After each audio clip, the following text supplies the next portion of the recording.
rotten motherfucker. Hello, friends. Welcome to the Multi-Hamas Podcast. I'm your host, Damn it, Damien. Well, all right, buddies. This week, we bring a very special episode, because this week, we bring in Mr. Dax Riggs. That's right, Dax Riggs.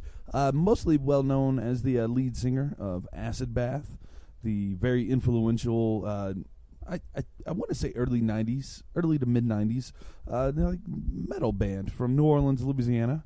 Now he's doing his solo thing, just under the simple name of Dax Riggs. It's really cool, dark, gothic-y, and I was pleasantly surprised how much I enjoyed it. This interview was done, I don't know, about 3 weeks ago. Let's see. Looking at the calendar, I believe it was July 23rd at the Triple Nickel Tavern. Sorry it's taken us so long to get this up. Just life has kind of gotten in the way. I wanted to get that interview up with the director of The Sandlot a little bit earlier than this one, so that's why it's taken so long to get Dax Riggs up here. But it was a pleasure sitting down and talking with Dax because, back in the mid to late 90s, I was this chubby little skateboard BMX kid. Let's be honest here. I did very, very, very little skateboarding. I just didn't have the balance for it. I was a BMX freestyle kid, riding a bright pink 1986 GT Pro Performer with white mag rims, even though, it's by the time I was riding it, it was, 96, but still, I have fond memories of riding around in buddies' cars, listening to Acid Bath, and being like, "Man, this is so cool! How do you find out about all these cool bands?" And it being my kind of my frenemy, David Binge, who would find all these cool metal bands from around Louisiana, around the world, and bring it to us, and we'd rock out and have fucking epic skateboard sessions, and good times were had by all my friends. So needless to say, I hadn't really listened to Dax Riggs in a handful of years, but I went through and did my research. I was pleasantly surprised by his new solo stuff. But today's episode, my buddy Brian, I asked my buddy Brian to jump in and help do the interview because he knows more about Dax's later years. I did my research. I knew more about the early years. It seemed like a perfect fit. The thing that wasn't a perfect fit was all the booze we had that night, buddies. There was a lot of booze, oh man. And then our good buddy Matt Genero was yelling out questions from the Peanut Gallery. I gave him a lot of dirty looks and said, "Shut the fuck up," but he kept asking questions. So that's all on today's episode today, friends. We're going to keep this intro short and sweet and to the point. We're going to go ahead and get into this interview, but first we're going to play a song off Dax Riggs' newest album. It's a couple of years older now, but it's called Blood or Love. This first song we're going to play is called Demon Tied to a Chair in My Brain. And then we're going to sit down with Dax at the Triple Nickel Tavern with Brian Ostro and Matt Genero, and we're going to have a good old time. So let's listen to Demon Tied to a Chair in My Brain. Here we go, friends.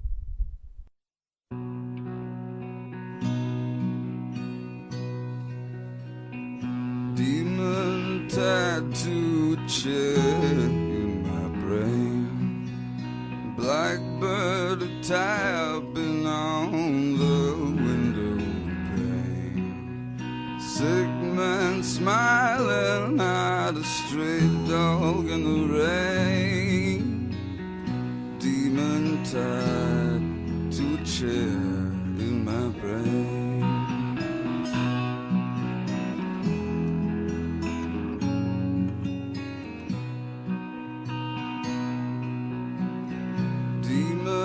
Tied to a chair in my brain. Lovers burn and ghostly dragging their chains. Met eyes from the window of that midnight train. Demon tied to a chair in my brain. Demon tied to a chair in my brain.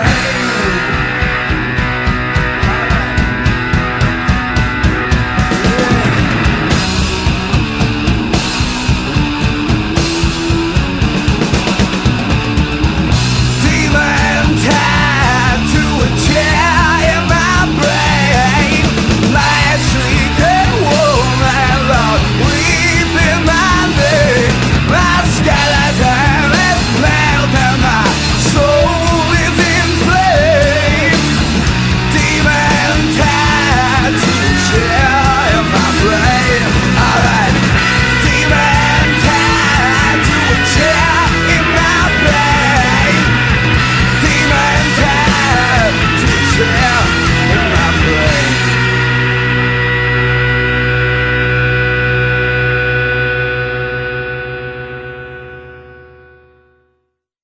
well, this is just going to be an interview about our favorite Eddie Murphy movies.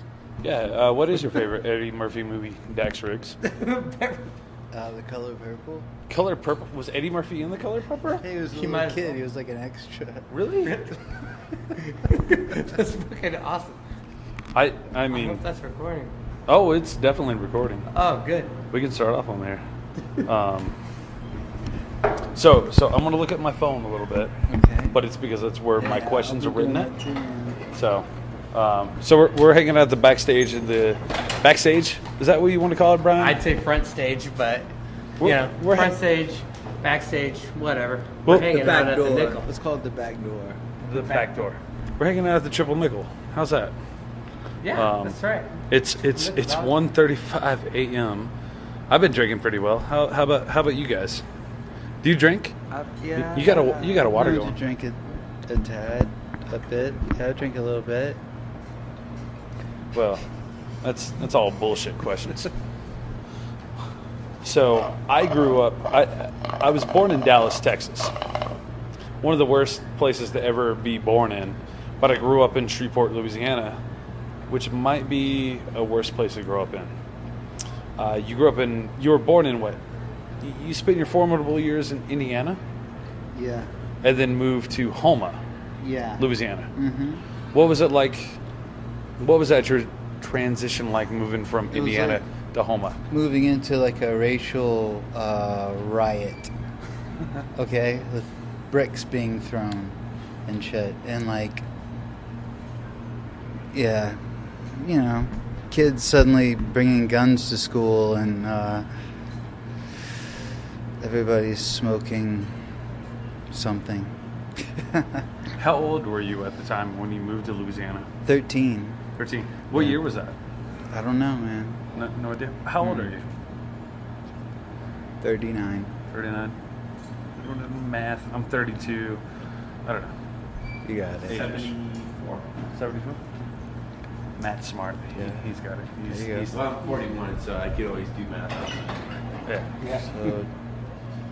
So around that time, yeah. Yeah. It's probably like late 80s, I guess, or early 90s. I'm not Probably. sure. Both. Fair enough. You were young enough age. So you moved to Houma, which is funny because I know that you're a comic book fan. Did you read the Sandman comics growing up, Yeah. or later on, Mhm. which Yeah, were later based on. in Well, the 90s? Swamp Thing was totally based, and that's what I was really into, Alan Moore and Swamp Thing, and so going to Houma was, you know, it's a place that I knew, so it was weird. It struck me as like a weird coincidence, or Yeah. was it telling me something? Was the universe pointing towards something that I didn't understand yet? Right. Which is where so you're living in Houma. What were you listening to at the time? Iron Maiden, a lot of thrash, the golden age of thrash, Heathen, you know, Testament, all their first things, you know, Exodus, Celtic Frost, Into the Pandemonium. I mean, that was and you know, and also Jimi Hendrix, you know, that whole like his greatest hits kind of thing, and The Doors and John Mellencamp, I think.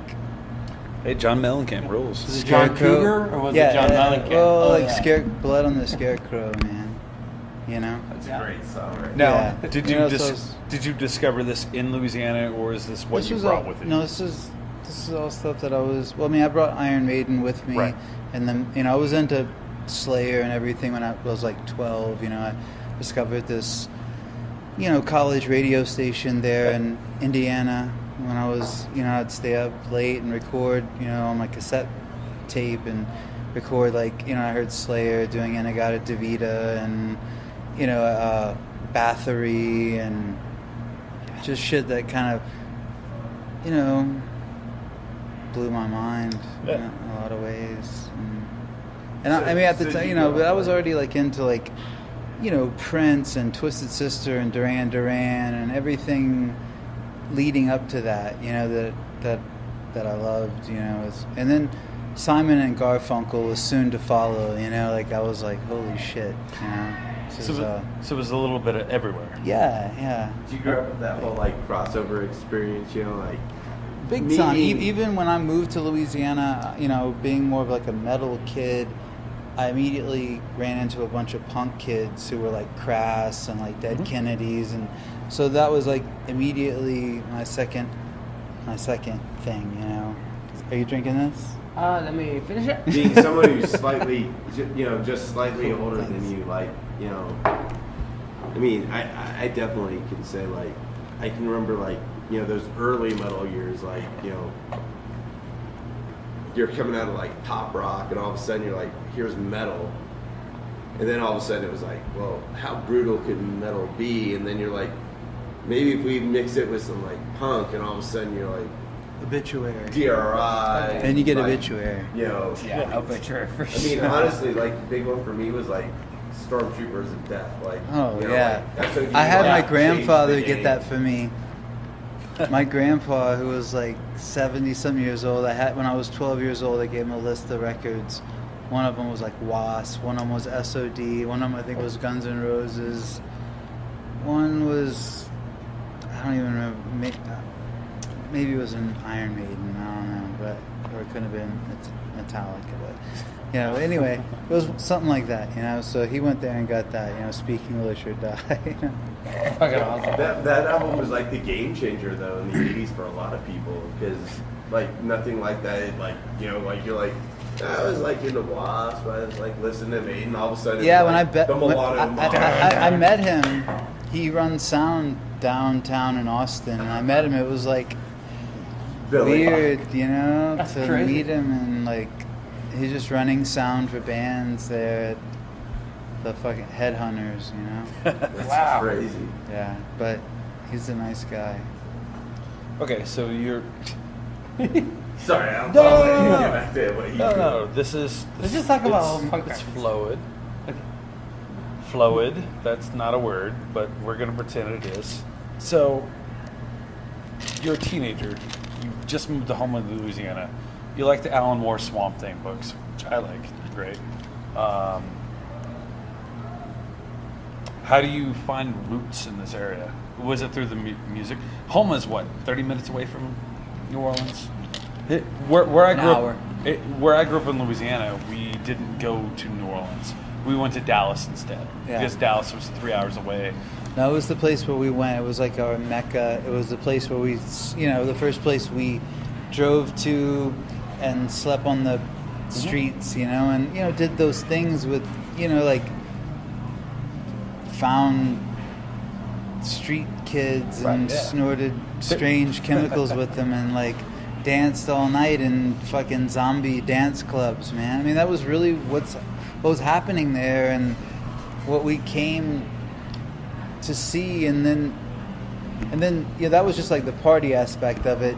Then there were, of course there were bands happening that we discovered But there through was my never- own thing yeah. in a different way, through my band and all, There was never Exhorder and anything all that. you sought out there. It was like, oh my god, this band's playing New Orleans. this No. We just Okay. went there to like have a good time. Do you remember the Know Nothing Circus? No. No, there were the very first time I ever saw a naked woman. It was these street kids, and they would do this. It was street kid naked. Long story short, I was 17 years old in Shreveport, and they're like, "Hey, we're going on this." It was this Know Nothing Circus, but I've Googled them and found so much information about them since. But did you get the radio stations of New Orleans in Homa, or no? I don't think so. I really don't know. So when did you make the move from listening to this music to starting it on your own to playing Well, I it? mean, I always wanted to. As soon as I moved there, I was playing with kids and stuff around there. And Thank you. thank you. Coming in town. I loved you guys. It was a good night, It wasn't was. it? It absolutely was. Jesse, when are we loading? It's fine. I think everybody loaded it. I think Noel loaded everything. Really? Yeah. Yeah, there's nothing else here. Bye, guys. Bye. Have a good night. I love you all very much. I love you too. I love somehow. I've never met you, but I heard you, and I love you. I love you. Thank you very much. I'm glad that someone who doesn't know anything about me and will never see me again loves me. That's Cosby. Because you look, you know, it's a little bit like Montel Williams. And everybody has a little bit of love Oh for my Montel God! Williams. Thank you, base God. Hey, you're welcome, Montel. Montel. Shit. All right, boys. Dax, you're not a boy. You're a God. Everything, always, forever. Love, love, love. Lust, lust, lust. Have a great day. Me too. Holy Yeah. cow. Holy Wow. cow. Yeah. Didn't know all that. Like that. Well, I apologize. Real quick, while that's going on, I'm coming right back, but would you like a shot? Like a JMO or anything? I can go grab us some stuff. I'm probably good, man. Are you sure? Yeah. All right, I'll get cool. you some more water, though. Cool. I'll get you some more. I would appreciate it. Yeah, no problem, man. Actually, I'll get you water. That's right. You're 38. Is that right? Pretty much. Yeah, so you're like 3 years younger than me, so like I totally have that same experience of like, you know, coming from like, I was military brat, I moved all over the place, like, so you know, you bring like pop and metal and all that crazy shit. Put it all together, piece it into like something like crazy punk rock. Thank you. And then try to reconcile it against like your pop background. It's good. So, Feels good for you. It's good. I don't know what What just happened? stuff happened. I know what Matt was saying, but the young yeah. lady's coming back. But so, when did you move to New Orleans and discover that scene of things? Same sort of time period. Yeah, I was about 12, 13. Yeah, for real. Yeah. I mean, I was. Were you I hearing it on the moved- I radio moved- stations? Or no? No, we just went there. I mean, like I brought like all my Megadeth and all my SOD with me. Mhm. I was, you know, that radio station turned me on to it, and my little group of friends. You know, we were like into anime and like. You know, Which back then was death really metal, hard to or, get you know, into. speed metal. You know. How did you find these things back in those days? Because it's not as easy as it is now. Yeah, I mean, some, you know, kids at my church, you know, they were like, hey. Really? You would find the anime at church? Yeah, definitely. They were like, you know, there was like the little dark, you know, strain in the church you'd gravitate towards, and they'd be like, yeah, we have like Captain Harlock and, you know, this, you know, whatever, you know, fucking. So, did you spend a lot of time in the church? Yeah, when I was young, Yeah. for sure. I mean, I used to go out in service and stuff as a Jehovah's Witness. What kind of? Oh, there you go, Jehovah's Yeah. Witness. I'm not familiar with that kind because It's where really like a weird. I mean, it has, you know, an end of the world vibe where, you know, we're all gonna die, but it's okay, and we'll all be resurrected, and it's pretty heavy trip for, I think, a little kid to, you know. And do you think that has like influenced the way you like write songs? Do you know growing up sure, that way? man, Definitely? sure. I mean, my real father was a, you know, like a head elder in a kingdom hall. You know, he was a man who like lived his life totally by the Bible. That was my grandfather, who, you know, was really the person who I was probably raised more by as a male figure than anyone when I was young. And I definitely feel, you know, apocalypse and, you know, revelation everywhere I turn. I mean, believe me, I'm driving around this country in a van, so I can see that things are, you know, going crazy. Like, just the weather, all the homeless people, just the people who seem to be like kind of hopeless.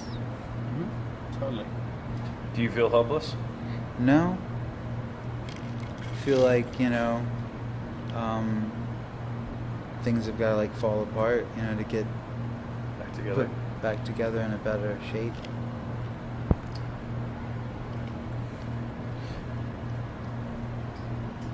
I don't know where to go from that. I got a question. Okay, I'm just keep going. Well, I'm just kind of curious. It's not straight stemming from that, No, but like no, it's as all- far as you playing, of course, everybody, a lot of people recognize you from Acid Bath, which was a great band, but they've been broken up for about like 20 15 years, 20 years. years, Yeah, I 20 think. years, like. I'm not sure. So what do you think of, when like people come here expecting Acid Bath, or just people still associate you with Acid Bath, yet Yeah. what you're doing is Well- totally different from Acid Bath, I see similarity in myself, but like, Yeah. What do I think? I mean, I don't know. I mean, I guess I get a kick out of it. Yeah.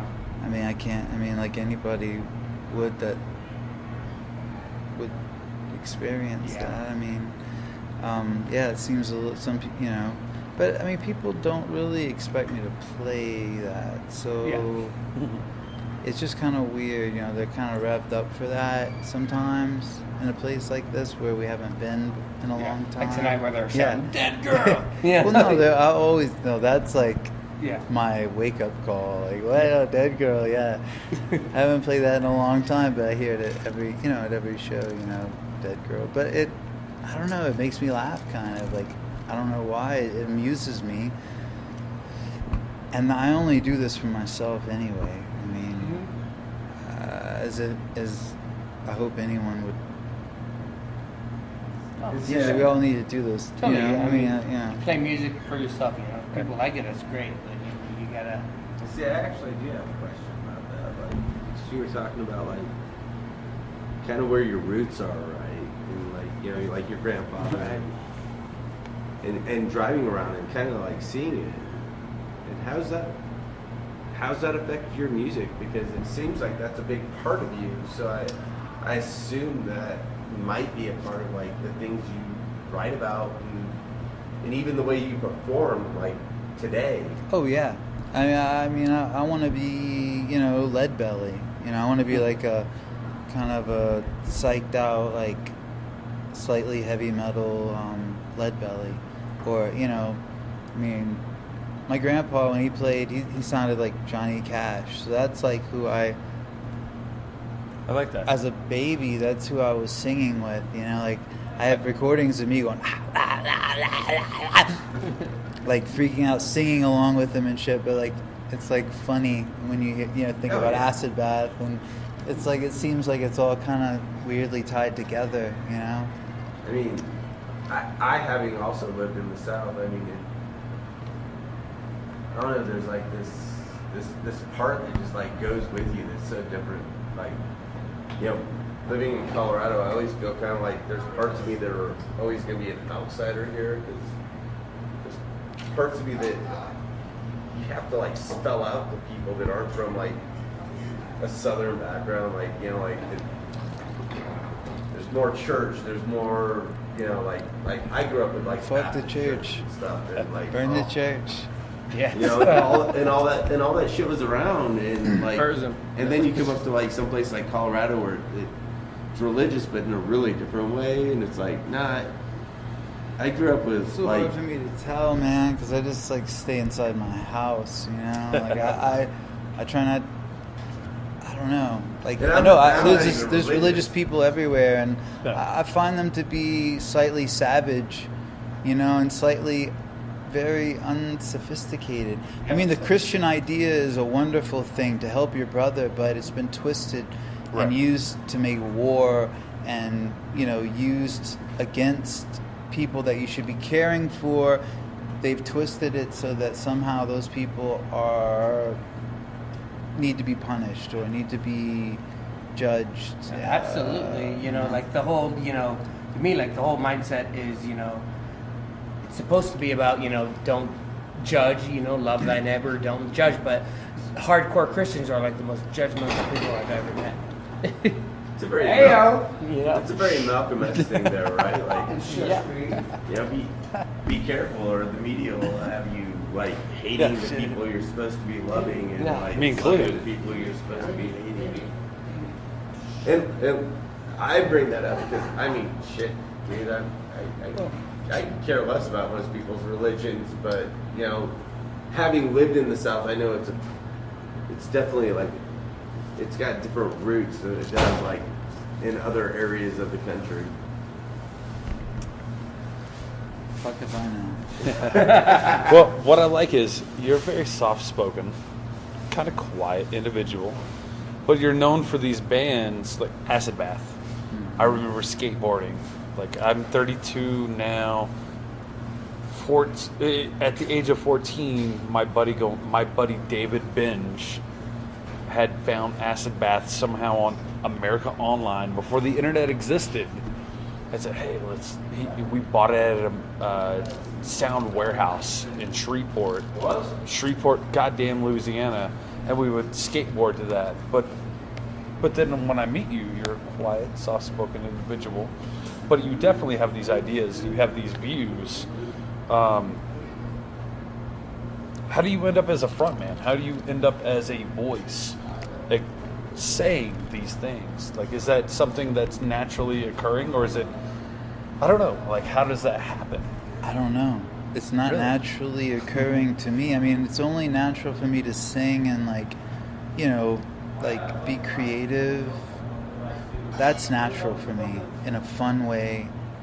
It feels like what I should be doing. Mm-hmm. Everything beyond that is kind of, I'm trying my best, to be, someone that can do this all the time. Because I don't know if I really can. Well, can you do this all the time? No, you've no, done I pretty can't. well tonight so far. How do you feel about tonight? Oh, no, it was great. I mean, How do you feel about last night? I mean, it was great. I mean, we really have great shows. We have like a weird cult, Yes. following that's, it seems like, I don't know, they're very, very kind. And then you go home and you're like, I'm just a dude. Yeah. How do you feel about it? How do you write these kind of materials? It just starts with a thought, and then I usually trance out with, just guitar and maybe smoke, or a vapor, even better. But just, I don't know. I try to listen to myself, like listen to my spirit in some weird fashion, and I don't try to ask too many questions, like, what am I trying to do? I mean, I know people do that. They have this big plan. I want to write this song where I'm this person who's telling this. No, it's more or less like, I wonder what I want to hear. Like, what do I need to say? What is not being said? What needs to be filled that's not there? What is not there in the universe that I need to hear from me? I'm doing it for me, And I think that's a good thing to do. So it's been 3 years since the last Dax Riggs solo album. Is it something? Does it take that much time to put something together, or is it just like, hey? Yeah, no, it does. It takes that long, especially when you start to just like want to squeeze more out of the spirit, the vibe, the thing, the muse. What is the thing? I don't know, man. It's in the air. It's like you can't ever really get it, but you try to like use it or take it in and push it out and be part of it. Like, I don't know. Like, be part of the universe, be part of things. I don't know. You listen to yourself, listen to your spirit. So how do you listen to yourself and be part of that spirit, and how do you do these things? Because I don't know how to do these things, and that's what I'm trying to learn myself. Just as like be Damien. really quiet and like play just like a note on a guitar over and over until you find something that you feel comfortable singing, something that feels good to you, you know, and mess around. It may take hours and hours and hours, but I think What feels good to you? Because I know some of the songs like are pretty dark and interesting.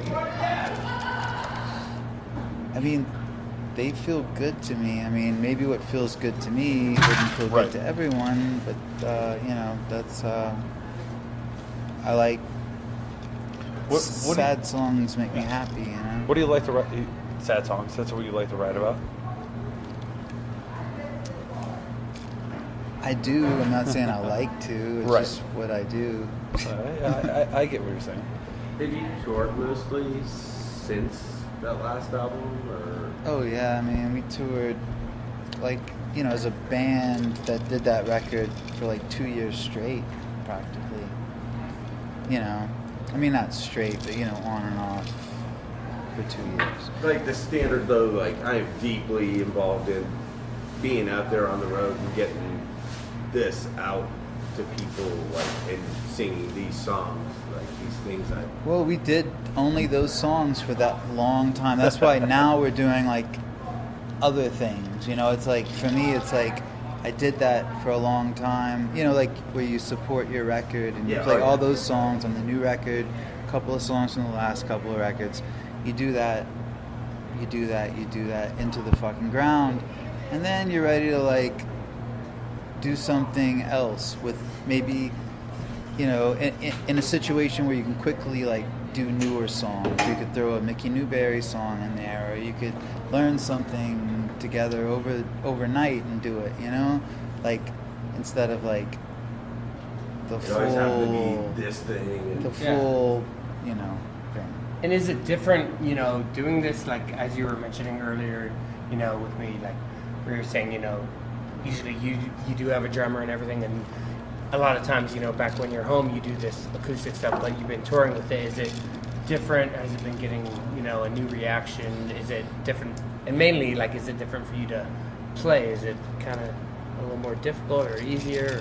Yeah, it's different, you know, and I'm, you know, it's evolving, you know, as it goes along, but I think it's helping me figure out where I'm going with the next record, like kind of like, you know, a heavy folk thing with some prog elements, you know, like, you know, I mean, that's kind of where I'm at, you know, like digging a lot of krautrock, a lot of like African music from the psychedelic age. And what's it like to have like 20 years of material? I mean, like I have a lot of friends who are in like bands here who've been through multiple iterations, and some of them are like, you know, I'm not even that great of a writer, but you know, like they're sitting on 20 years of songs, and there's those songs that they're like, God, I miss that song, but I can't go back there because, yeah, I'm here now. Sure. I'm totally there. I mean, I love all my songs, but some of them are just so far back there. It's like when I try to do them, I'm just like, I can't sing this and believe it anymore. Yeah. And I would rather leave it in the grave than fucking dance around with its corpse in some mother's wedding dress. You know what I mean? Awesome.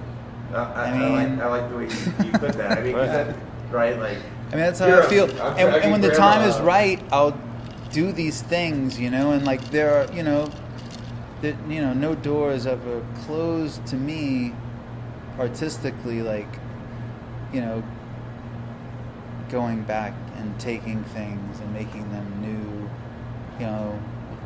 So You're not going to black flag it and put on a. How do I put this in We're a called tasteful fat. way? Yeah. Well, no, because there is a place for flag. There's a place for black flag.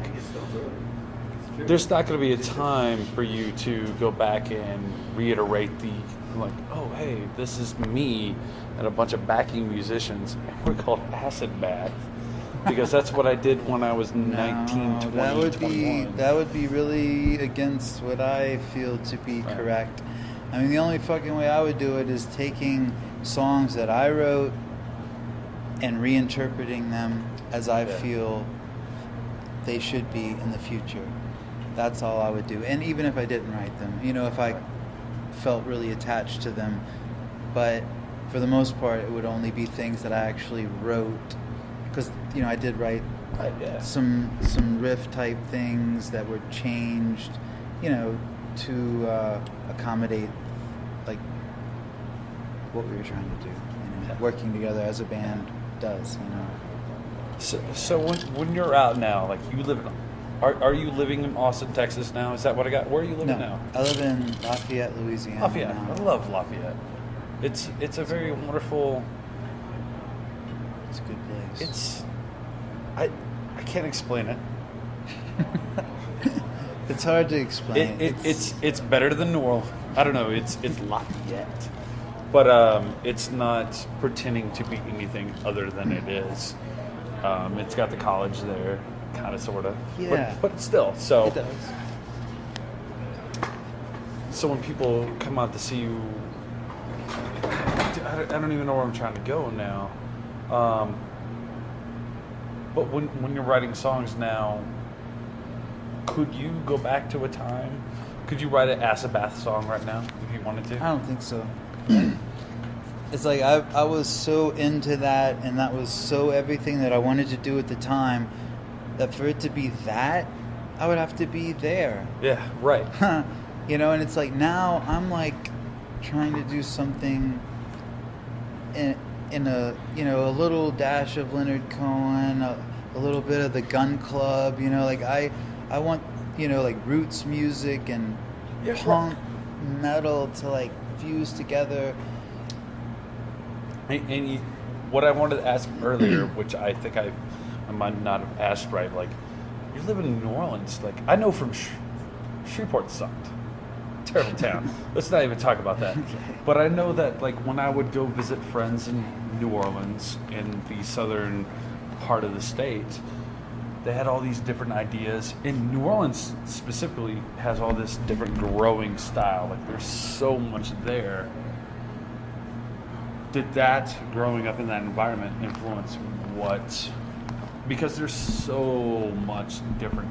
You got the Zydeco, you got the fucking, you have the country, you have what you were doing already. Certainly. I mean, just going out to like bars, I would see some like premier like blues players, like Tad Benoit and stuff. Like when they played just in bars, like I mean. And lots of other people that I can't even remember. I mean, Me neither. It just seems to like, I don't know. I mean, I always loved that kind of music, and I was always endeared to it, and I always wanted to be more soulful. So it's been like a quest. That's been my personal quest, like trying to get like, okay, I love Iron Maiden, but I don't want to sound like that. But I'd like some of that put into this, like, more soulful mechanism of song, So that's what I don't hear in the world that I would like to hear, and I'm here actually to do that. What I like is that, and I apologize, like when I was 16, 17, maybe not 17, but when I was a younger kid, I heard those early Acid Bath albums in Shreveport, North Louisiana. And then here I am now, in the last couple of weeks, I've been listening to your solo stuff. It's fantastic. I don't mean that in the kiss ass way. I mean it is in like it's a total evolution of what it's become something. Like it's very similar, the same bass, the same root, but you can. I don't even know what I'm trying to say right now. It's fantastic. Thank you. So when you have people show up at shows like this, and they're yelling for those old songs, and you're like, I can't. I have mercy. I have so much mercy that it just You're just such a pours out of me, man, just like so- blood out of the fucking I mean, I guess I appreciate them, and I feel like even though, I mean, sometimes they go too far, but sometimes they make it fun. Did you have know? fun tonight? Yeah, Cool. I did. I'd like you just have this being about you that's like, man, it's just fun to hang out and talk, and that's of course what we're trying to do. Thank you. Are you happy with the music you're making now? Yeah, I really am. I'm striving for something like, I like the band, Van Morrison, Dr. John, Leon Russell, stuff like that, where it's kind of like Southern music, kind of funky, but I want to make it a little like King Crimson-ish. If we could make these things meld together, and I know we can. I've felt it before.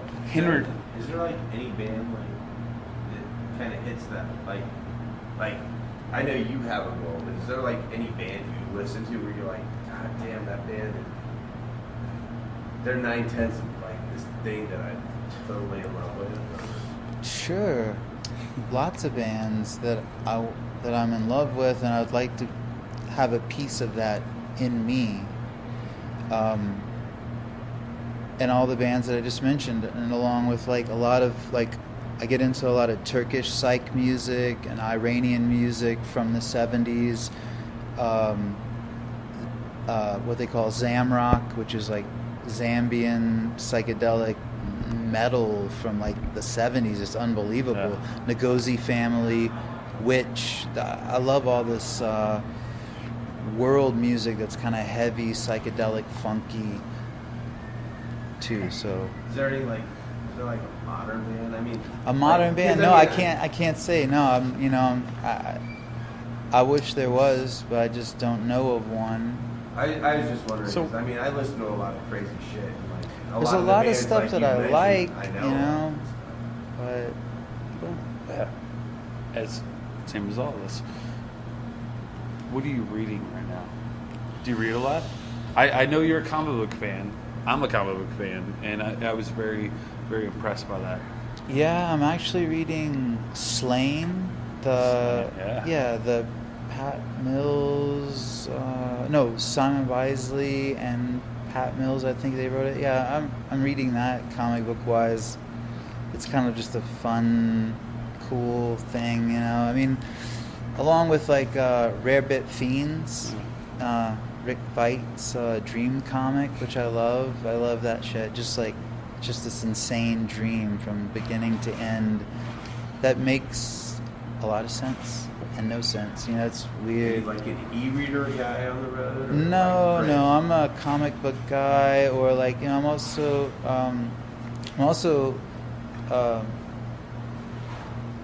God damn, I can't. Well, I have Dharma Bums, Yes. Jack Kerouac. Yes. I'm reading, and I'm also reading the Frederick Douglass, the escaped slave who became, you know, his like, you know, story. I'm reading that book too. Fuck. It's okay. I just tripped over my own stuff too. And that all goes into. I'm going to assume that you're reading these books, and when you're trying to write songs, it works into that Oh, same sure. mind space as well. Absolutely. Well, how much longer do we have to wait for another solo record from yourself? Because this last one, and it may sound like bullshit, it's great.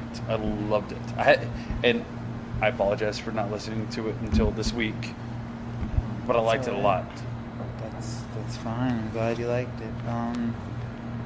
Within the next year, for sure. I mean, we'll be diligently working on songs, and I have them all. I mean, we have more than enough songs for a record. It's just a matter of nailing down the specifics. And you're going to do it Lafayette-esque area? Oh yeah.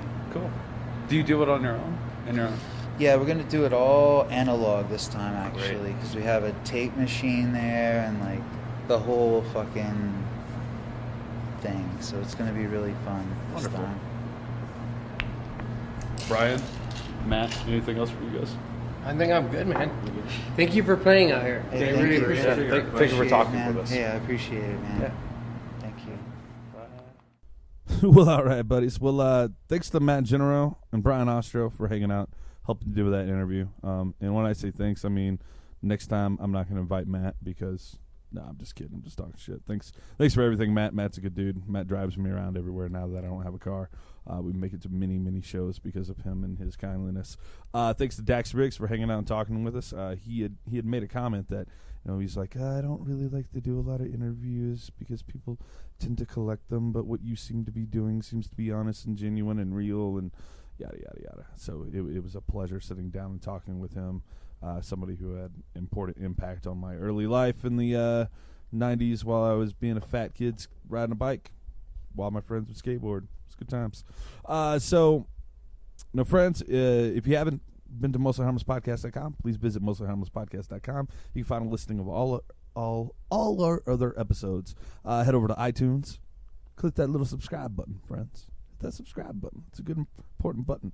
Like us on Facebook. Leave us an iTunes review. Leave me a comment on Facebook. I love it all. I love you all. This week we're going to be I'm in the process of moving, so we're going to be hosting a sale on Mostly Harmless t-shirts because, well, that's just one less thing for me to take to Denver and or Oakland, wherever I decide to go in the next 2 weeks.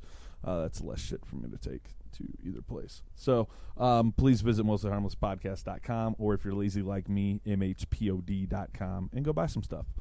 Next week we should have an interview up with the directors of the Descendants documentary Filmage, and we'll see what other special guests we can get and other specialties we can get along the way, buddies. So all right, guys, we're gonna go ahead and end this track with another.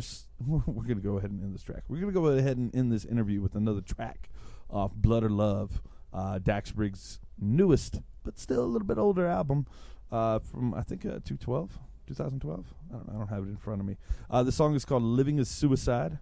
Thanks for checking this out. Thanks for tuning in. We'll see you on the flip side, buddies.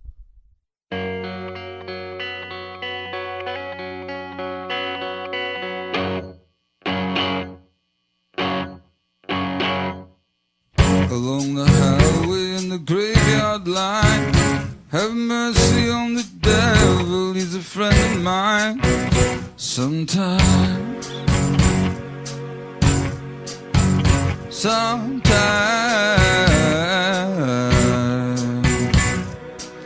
dancing this phantom I bind down my spine. Have mercy on the devil, he's a friend of mine. Sometimes